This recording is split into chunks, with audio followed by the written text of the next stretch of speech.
आज जग खूप वेगाने बदलत आहे. सर्व उद्योगधंदे आणि आपली सर्व शहरे प्रगती करत आहेत. आपले सर्व शेतकरी व ग्रामीण भारताचा विकासही त्याच गतीने व्हावा अशी महिंद्रा कंपनीची इच्छा आहे आणि या गोष्टीचे समर्थन आपले भारत सरकार सुद्धा करत आहे. आज त्याच जुन्या पद्धतीने शेती करून चालणार नाही, तर शेतीचे आधुनिकीकरण होणे गरजेचे आहे. आम्ही महिंद्रा दीर्घ काळापासून तुमच्या शेतीशी जोडले गेलेलो आहोत.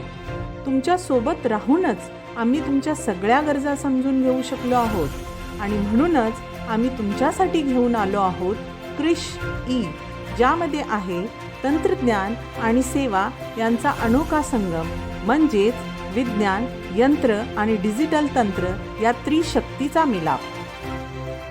विज्ञान देईल संपूर्ण ज्ञान, म्हणजेच तज्ज्ञ व्यक्तीसोबत थेट चर्चा, संवाद ते खतांची योग्य माहिती मिळवण्यापर्यंत सर्व सुविधांमध्ये आम्ही तुमच्या सेवेत असणार आहोत. यंत्राच्या साहाय्याने तुमच्या शेतीची सर्व कामे होतील सहज आणि सुलभ. शेतीमध्ये नवीन यंत्र चालवणे असो किंवा सक्षमपणे कीटकनाशकांची फवारणी करणे असो, यामध्ये आम्ही तुमच्या सेवेत असणार आहोत. डिजिटल तंत्रज्ञानामुळे शेतीचे आधुनिकीकरण करणे सहज सोपे होईल. सेन्सरने तुमच्या मातीचे योग्य परीक्षण होईल.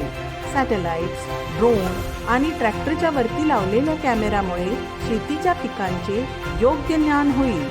पेरणीपासून ते पिके काढणीपर्यंत आम्ही तुमच्या प्रत्येक गरजेचे समाधान करण्यासाठी आम्ही तुमच्या सोबत आहोत.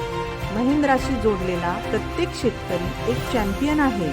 यंत्र, तंत्र आणि विज्ञान यांच्या त्रिशक्ती असलेला कृष ई आमच्या शेतकऱ्याला अजून मजबूत बनवेल आणि आम्हाला विश्वास आहे प्रत्येक शेतकरी आपले स्वप्न पूर्ण करू शकेल. माती भरेल एक नवीन उडाण जेव्हा साथ असेल महिंद्रा कृष ई आणि आमचा किसान. नमस्कार शेतकरी बंधूंनो, मी Ashish Ganpale, manager centre of excellence agronomy Mahindra and Mahindra. Mahindra and Mahindra Krish-e चा सर्व शेतकऱ्यांना नमस्कार. आज आपण ऊस पिकामध्ये ज्या येत्या 8-10 दिवसामध्ये जे काही करायचे उपाय आहेत किंवा सद्यस्थितीला जी काही समस्या आहे या बाबतीमध्ये थोडक्यात शेतकऱ्यांशी चर्चा करणार आहोत. मागच्या आठवड्यात जो जोरदार वादळी वाऱ्यासह पाऊस पडला, या पावसामुळं बऱ्याचशा क्षेत्रामध्ये ऊस पीक जे आहे हे वाऱ्यामुळं पडलेलं आहे. तर या पडलेल्या ऊसाबाबत शेतकऱ्यांनी काय उपाययोजना करायच्या या बाबतीमध्ये आपण आज थोडक्यामध्ये चर्चा करणार आहोत. आता ऊस पडतो कशामुळं, तर ऊसाच्या मुळाची वाढ जी आहे ही योग्य पद्धतीनं न झाल्यामुळं किंवा ऊस लागण करताना त्याला जेवढी आवश्यक मेहनत करायला पाहिजे, म्हणजे सबसॉइलरचा वापर असेल किंवा खोल नांगरट असेल, या गोष्टी न केल्यामुळं ऊस पीक जे आहे हे पडण्याची शक्यता जास्त असते. त्याचबरोबर आंतरमशागतीची जी काही कामं आहेत ही सुद्धा शेतकरी जर योग्य प्रमाणामध्ये जर केली नसतील तरीसुद्धा ऊस हा त्या ठिकाणी पडण्याची शक्यता असते. आता पडलेल्या ऊसामध्ये शेतकऱ्यांनी काय काळजी घेतली पाहिजे की पडलेला ऊस शक्यतो शेतकरी लगेच दुसऱ्या दिवशी उभं करण्याचा प्रयत्न करतात. तर ऊस पडल्यानंतर तो उभं करण्याचा प्रयत्न अजिबात करू नये, कारण ज्या अवस्थेमध्ये ऊस पडलेला आहे त्या अवस्थेमध्ये जर तुम्ही तो उभं करण्याचा प्रयत्न केला तर त्याची मुळं किंवा ज्या कांड्या आहेत ही तुटण्याची शक्यता असते. त्याचबरोबर पडलेल्या ऊसामध्ये जमिनीमध्ये हुमणीचा प्रादुर्भाव आहे का याकडे सुद्धा शेतकऱ्यांना लक्ष देणं गरजेचं आहे. जर त्या ठिकाणी हुमणीच्या आळ्या ह्या पडलेल्या ऊसामध्ये आपल्याला दिसत असतील तर त्या ठिकाणी त्या आळ्यांचा बंदोबस्त करण्यासाठी बाजारामध्ये उपलब्ध असलेली जी जैविक कीटकनाशक आहेत जसं की मेटारायझियम किंवा बिव्हेरिया याचा वापर शेतकऱ्यांना 4 ग्रॅम किंवा 4 मिली प्रति लिटर पाणी ह्या प्रमाणामध्ये घेऊन त्या ठिकाणी ज्या ठिकाणी ऊस पडलेला आहे अशा ठिकाणी मातीमध्ये हे औषधं घालणं गरजेचं आहे. दुसरी गोष्ट की ज्या ठिकाणी ऊस पडलेला आहे तिथं जर समजा मुळं उघडी पडली असतील तर त्या उघड्या पडलेल्या मुळांवर माती टाकली तरीसुद्धा थोड्याफार प्रमाणात का विना पुढचं जो होणारं नुकसान आहे हे कमी होऊ शकतं. दुसरी गोष्ट आहे की त्या ठिकाणी अतिरिक्त मुळांची वाढ व्हावी म्हणून तयार जे काही ह्युमिक ॲसिड किंवा फॉस्फरिक ॲसिड अशा बाबतीतली जी काही उत्पादनं बाजारामध्ये मिळतात त्याचा वापर हा त्या ठिकाणी जर शेतकऱ्यांनी केला तर निश्चितपणे होणारं नुकसान हे टाळू शकतो. त्याचबरोबर अजून एक महत्त्वाची गोष्ट याच्यामध्ये शेतकऱ्यांना करायची असते की पडलेल्या ऊसामध्ये शक्यतो उंदीर लागण्याची शक्यता असते. तर उंदीर लागू नये म्हणून त्या ऊसाच्या आजूबाजूला जर काही उंदरांची बिळं असतील तर त्यामध्ये बाजारामध्ये उपलब्ध असलेले ज्या उंदीरनाशक वड्या आहेत ह्या वड्यांचा जर वापर त्या ठिकाणी जर आपण केला तर उंदरापासून होणारं नुकसान जे आहे हे टाळू शकतो. योग्य प्रमाणामध्ये त्याला ठिबकच्या माध्यमातून असेल, एक ज्यांच्याकडे ठिबक सिंचन असेल त्यांनी ठिबक सिंचनच्या माध्यमातून आत्ता मी सांगितलेले उपाय करा, म्हणजे ह्युमिक ॲसिड किंवा फॉस्फरिक ॲसिड. आणि जर होमणीचा प्रादुर्भाव असेल तर त्या ठिकाणी होमणीनाशक आत्ता जी मी जैविक कीटकनाशक सांगितली या कीटकनाशकांचा वापर करा जेणेकरून पडलेल्या ऊसाचं कमीत कमी नुकसान होईल. कारण आपल्याला तो ऊस इथून पुढं कारखान्यात जाईपर्यंत टाळायचा आहे. तर ह्या सर्व उपाय योजना जर शेतकऱ्यांनी केल्या तर पडलेल्या ऊसाचं कमीत कमी नुकसान होऊन आपल्याला उत्पादन हे ऊसाचं योग्य पद्धतीनं मिळू शकतं. धन्यवाद. कृषि महिंद्रा की तरफ से मैं निधि आपका बहुत बहुत अभिनंदन करती हूँ. तो भारत जो है वो एक कृषि प्रधान देश है और हमारे देश में लगाए जाने वाली जो प्रमुख फसलें हैं वो गेहूं और धान है. खरीफ की यदि हम बात करते हैं तो धान प्रमुख फसल है और इसकी जो रोपाई है वो जून जुलाई के समय से आरंभ की जाती है. यदि हम वर्तमान समय की बात करें तो अभी देश के अलग अलग हिस्सों में जो धान है वो अलग अलग अवस्थाओं में उपस्थित है. तो जो भी कोई फसल होती है उसके साथ में कीट और बीमारियां, खरपतवार, तरह की बहुत सारी समस्याएं जो है साथ में रहती हैं. अभी वर्तमान समय में या आने वाले जो 15 से 30 दिन है उसकी यदि हम बात करते हैं तो यदि आपका धान जो है वो प्रारंभिक अवस्था में है या फिर कल्ले निकल रहे हैं तो इस समय पे बहुत ही संभव है कि आपके खेत में तना छेदक या पत्ती लपेट की समस्या आ सकती है. तो यदि आपकी फसल जो है वो 20 से 25 दिनों की है तो आप अपने खेत में फिप्रोनिल 0.3% या प्रतिशत जो है GR उसका प्रयोग 25 किलोग्राम प्रति हेक्टेयर की दर से कर सकते हैं.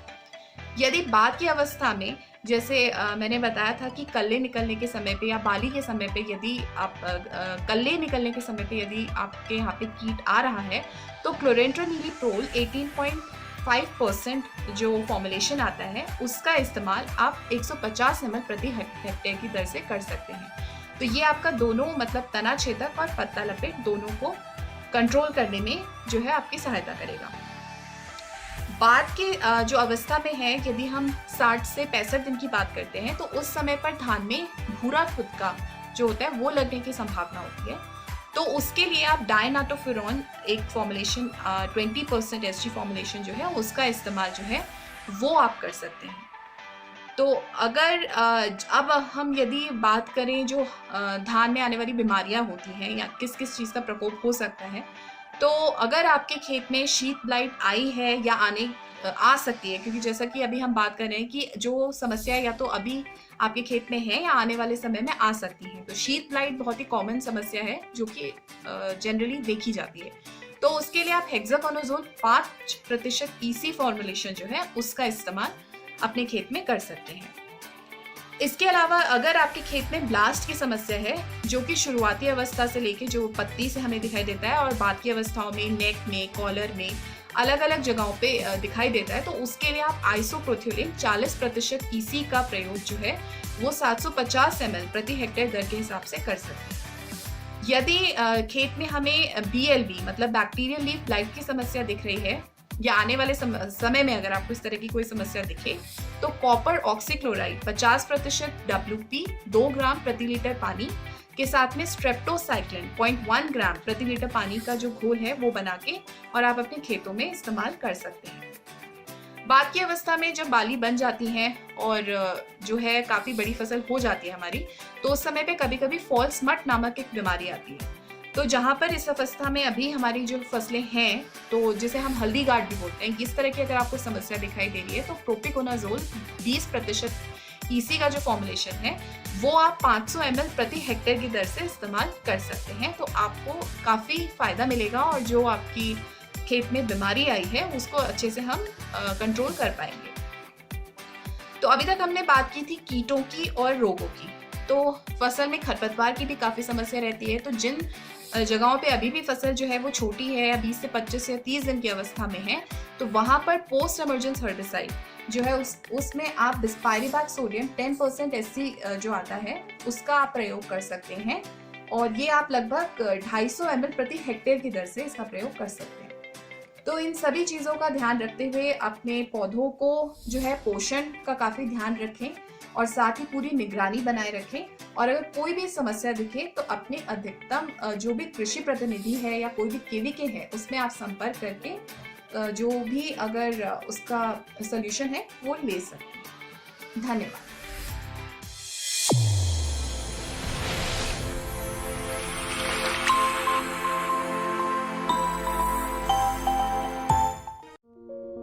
माय ॲग्री गुरुचा नवीन अवतार कृष ई हा भारतीय कृषी क्षेत्रातील सर्वात विश्वसनीय मंच आहे, जो खास आपल्या शेतकरी बांधवांसाठी तयार केला आहे। कृष ईचं उद्दिष्ट चांगल्या आणि नाविन्यपूर्ण शेतीच्या दिशेने वाटचाल करणाऱ्या आपल्या शेतकरी बांधवांचे उत्पादन वाढवण्यास मदत करणे हे आहे। चला तर मग समजून घेऊ ॲप कसे डाउनलोड कराल आणि काय काय आहे ह्या नवीन अवतारामध्ये। सर्वप्रथम गुगल प्ले स्टोअर मध्ये जाऊन कृष ई टाइप करा, KRISH-E व कृष ई नावाचे पहिले ॲप डाउनलोड करा। ॲप डाउनलोड झाल्यावर तुम्हाला पहिली स्क्रीन दिसेल ती भाषेची, त्यात मराठी भाषेची निवड करा। त्यानंतर आपला मोबाईल नंबर टाका आणि तुम्हाला एक OTPचा SMS मिळेल आणि तो OTP थेट स्क्रीनवर दिसेल। तो दाखवल्याप्रमाणे त्यात टाइप करा। त्यानंतर आपलं पूर्ण नाव टाका। तुम्हाला आता पुढील प्रमाणे स्क्रीन दिसेल। कृष ई सल्लागार आपले स्वागत करीत आहेत। आपला तालुका आणि जिल्हा याची योग्य नोंद करा। त्यानंतर आपल्या शेतीची माहिती इथे अचूक भरा। इथे मिळणारा सल्ला हा प्रत्येक शेतीसाठी स्वतंत्र असल्याने अचूक क्षेत्रफळ भरणं आवश्यक आहे। त्यानंतर आपण ऊस पिकाखालील क्षेत्राची आणि क्षेत्रफळ याची माहिती भरा। माहिती भरल्यानंतर स्क्रीनवर दिसणारे पुढे जा बटन दाबा। आता आपल्या मातीचा प्रकार आणि हंगाम ह्याची निवड करा आणि शेवटी लागणीसाठी लागणाऱ्या बेणे प्रकारची निवड करा। ऊस लागवडीची तारीख किंवा ज्या दिवशी ऊस लागवड करणार असाल ती तारीख टाका आणि आपले दिवसागणिक करावयाचे ऊस पिकाचे कॅलेंडर सल्ल्यासहित तयार। आणि अशा प्रकारे तुम्हाला तुमच्या भागातील हवामान आणि माती प्रकारानुसार तुमच्या पिकाचा सल्ला इथे पाहायला मिळेल। त्यावर आधारित व्हिडिओ देखील तुम्हाला इथे बघायला मिळेल। जर तुम्ही हे कार्य पूर्ण केलं असेल तर त्याची नोंद करा। आपल्याला नवीन प्लॉट किंवा शेती जोडायचे असेल तर वर दिल्याप्रमाणे क्लिक करा आणि नवीन शेत जोडून बाकी स्टेप्स आत्ताच सांगितल्याप्रमाणे नमूद करा। शेतकरी मित्रांनो, आपल्याला माती परीक्षण आणि हवामानानुसार बदलणारा वैयक्तिक प्रीमियम सल्ला हवा असेल तर इथे क्लिक करा। आमचे गोपनीयता धोरण, ॲप वापर करावयाच्या टर्म्स कंडिशन्स तसेच लॉग आउट या संदर्भात अधिक माहिती आपण इथे बघू शकता, किंवा अधिक माहिती जाणून घेण्यासाठी आमच्या कृष ई सल्लागाराशी टोल फ्री नंबरवर संपर्क करा 1800-266-1555। व्हा डिजिटल शेतीचे साक्षीदार आमच्या सोबत। कृष ई, आपल्या शेतीचा डिजिटल सल्लागार। नमस्कार।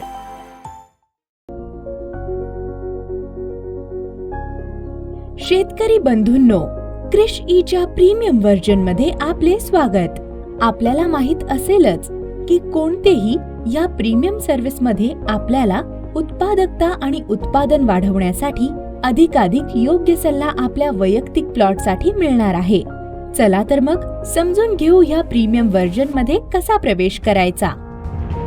शेतकरी बंधूंनो, तुम्हाला आपल्या कृष ई ॲप मध्ये वर प्रीमियम सल्ल्यासाठी अपग्रेड करा असा संदेश दिसत असेल, त्यावर प्रथम क्लिक करा।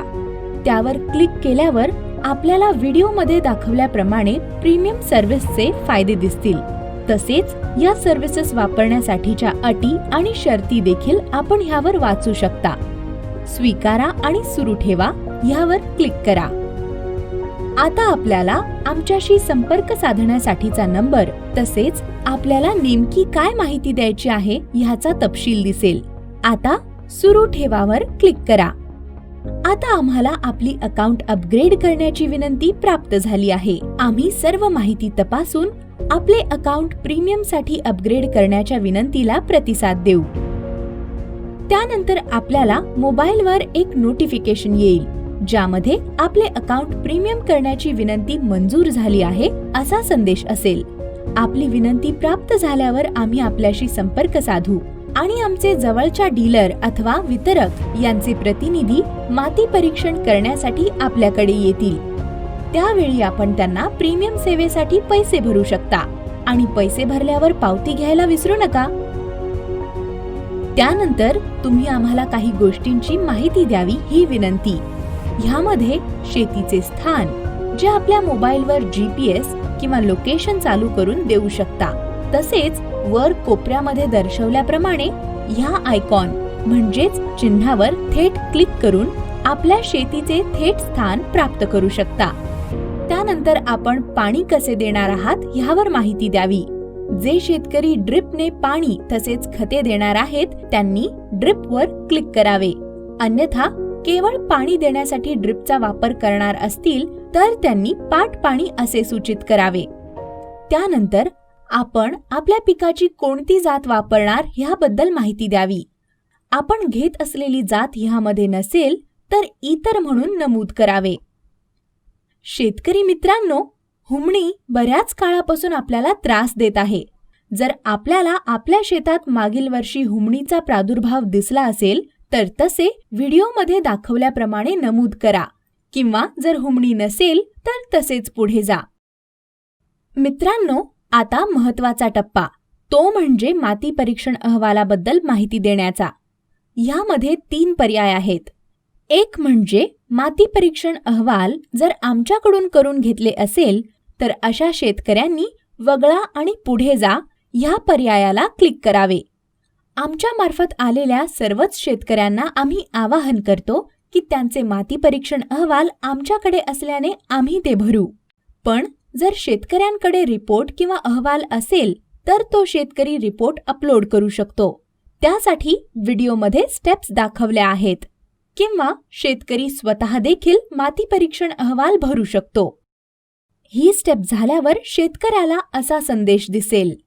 आता आमच्याकडे असलेल्या माहितीवरून आपले अकाउंट आम्ही प्रीमियम मध्ये रूपांतरित करीत आहोत. 1 ते 2 दिवसात आपले अकाउंट हे प्रीमियम मध्ये रूपांतरित होईल. अशा प्रकारे आपल्याला अधिक उत्तम प्रकारचा सल्ला ह्या प्रीमियम अकाउंटद्वारे मिळेल. आपण ही सर्व्हिस घेतल्याबद्दल आम्ही आपले आभारी आहोत. तसेच आपल्या काही शंका असल्यास आमच्या 1800-266-1555 ह्या नंबरवर विचारू शकता. कृष ई तर्फे आपले पुन्हा एकदा आभार. धन्यवाद.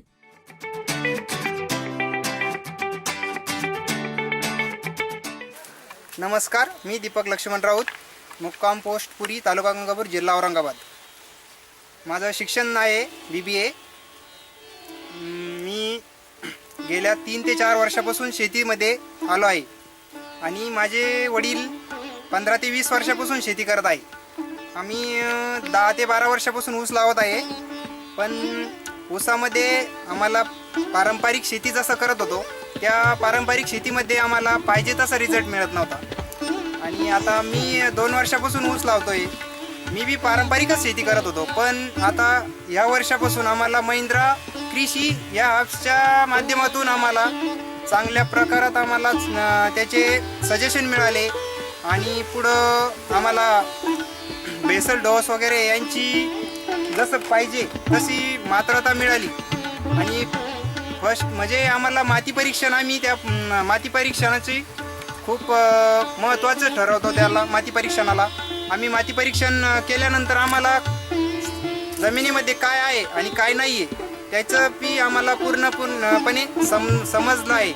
आणि त्यानुसार आम्हाला खताची खर्च पण खूप कमी झाला आहे खताचा, आणि खत जसं आम्हाला पाहिजे त्या हिशोबाने आम्ही खत टाकलं ते बेसल डोसच्या नुसार.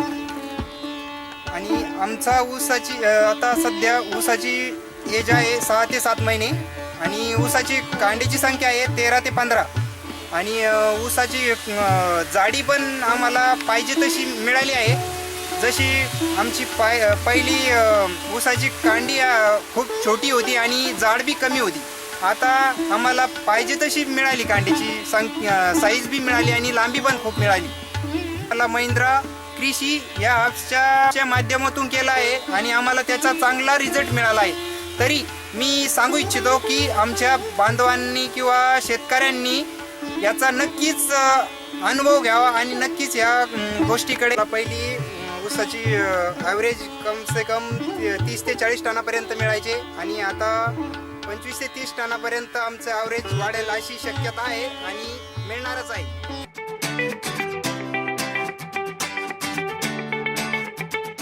मी विष्णू लक्ष्मण पवार, राहणार सोलेगाव, तालुका गंगापूर, जिल्हा औरंगाबाद. मी झाले 4 ते 5 वर्षापासून शेती करतोय. माझे वडिलोपार्जित माझी शेती 8 एकर शेती आहे माझी. तर त्यामध्ये आम्ही ऊस, कपाशी उत्पादन घेतो आम्ही. तर आम्ही महिंद्रा कृषी ॲपच्या माध्यमातून ऊस उत्पादन घेतलेलं आहे. तर त्यात सर्वप्रथम आम्ही माती परीक्षण केलं महिंद्रा ॲपच्या माध्यमातून. त्यानंतर त्यांनी आम्हाला सल्ले दिले की तुम्ही अशा पद्धतीनं खत टाका. तर आम्ही त्या पद्धतीनं खताचा डोस ॲव्हरेज ते घेतलेलं आहे. तर आम्हाला कमीत कमी आता माझा ऊस 14 ते 15 कांड्यावरती आता सध्याच्या स्थितीमध्ये आहे. माझा ऊस सध्या 7 महिन्याचा असून 14 ते 15 कांड्यावरती सध्या आहे. तर आम्हाला शेवटपर्यंत त्या ऊसाची अपेक्षा ॲव्हरेज तर 70 ते 80 टनापर्यंत मिळण्याची अपेक्षा आहे. तर त्याचनंतर तर आपल्या महिंद्रा कृषी ॲपच्या माध्यमातून माझी खर्चामध्ये तर कमीत कमी 30 ते 40% बचत झालेली आहे, आणि ॲव्हरेज जे आहे ते कमीत कमी 40% वाढणार आहे. म्हणजे 70-80% पण मला ॲव्हरेज भेटणार आहे. सर्वांना शेतकऱ्यांना सांगू इच्छितो की आपणही महिंद्रा कृषी ॲपच्या माध्यमातून ऊस उत्पादन शेती करावी. तर माझ्या खर्चामध्ये 30 ते 25% बचत झालेली आहे, आणि उत्पादनामध्ये नक्कीच 30 ते 40% वाढ होईल अशी मला अपेक्षा आहे. तर महिंद्रा कृषी ॲपचा मी सर्वप्रथम धन्यवाद करतो आणि थांबतो.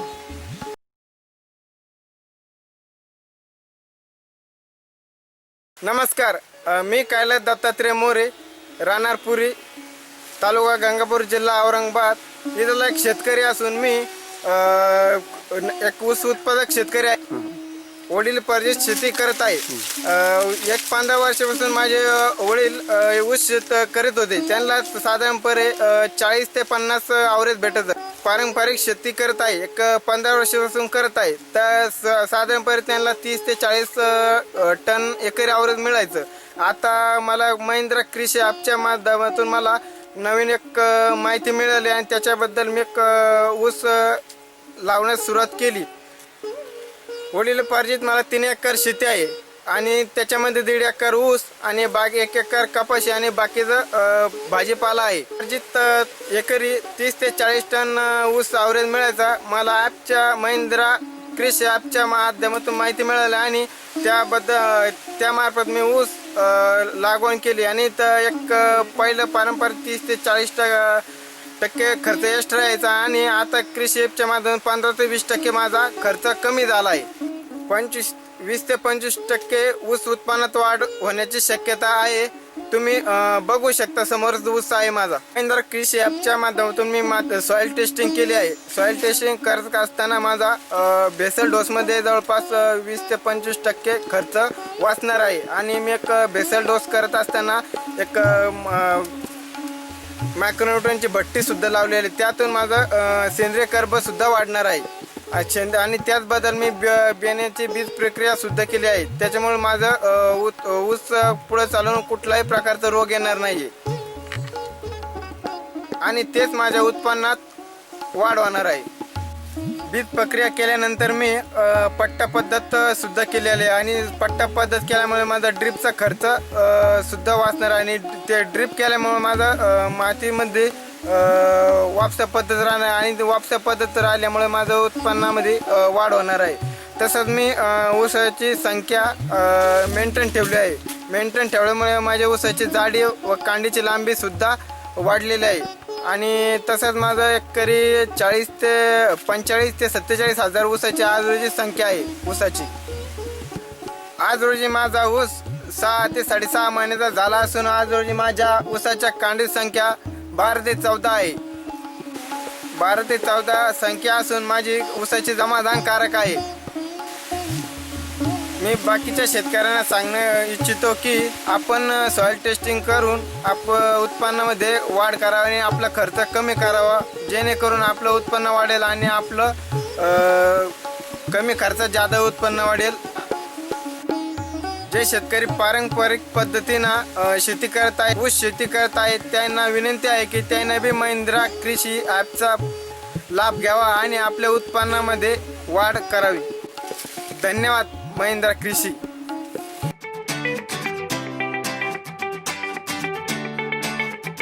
आवाज जवान साहेब नमस्कार. Ratnaprabha auto agency dealership Aurangabad. आपण कृषीचं सगळं कार्यक्रम आपण इथं राबवतो आहे आणि त्या प्रकारे आपण ॲडवायझरी ही तुम्हाला दिलेली आहे. त्याबद्दलचं आपण प्रश्न उत्तरे आपण नक्की सुरू करूया. मी राजेंद्र मोहन चव्हाण, राहणार भिव धानोरा, तालुका गंगापूर, जिल्हा औरंगाबाद. एक महिंद्रा कृषीच्या सल्ल्यानुसार आपण या ठिकाणी 3.5 एकरवर हा ऊसाचा प्रयोग केलेला आहे. आणि कृषीच्या बाबतीत जर सांगायचं ठरलं तर कृषीने जे आपल्याला सुरुवातीपासून ज्या सुविधा दिलेल्या आहेत त्या सुविधांचा आपण काटेकोरपणे या ठिकाणी या प्लॉटवरती याचं नियोजन केलेलं आहे. आणि विशेष म्हणजे माती परीक्षणापासून तर ऊस तोडणीपर्यंतचा सल्ला आपल्याला कृषीच्या मार्फत या ठिकाणी मिळत आहे. आम्हाला ही माहिती हवी होती तुमच्याकडनं की टोटल आपलं क्षेत्र किती आहे, त्याच्यामध्ये तुम्ही ऊसाच्या व्यतिरिक्त अजून काय काय करतात, कधीपासून तुम्ही शेती बघायला चालू केली आहे, पहिल्याच्या शेतीमध्ये आणि आत्ताच्या शेतीच्या करण्यामध्ये काय फरक तुम्हाला जाणवतो? तर सर माझ्याकडं एकूण 30 एकर क्षेत्र आहे. त्या 30 एकर क्षेत्रापैकी जवळपास 50% क्षेत्रावर माझ्याकडं ऊस पीक असतं आणि इतर क्षेत्रावरती सोयाबीन आणि कापूस ही इतर पिकं असतात.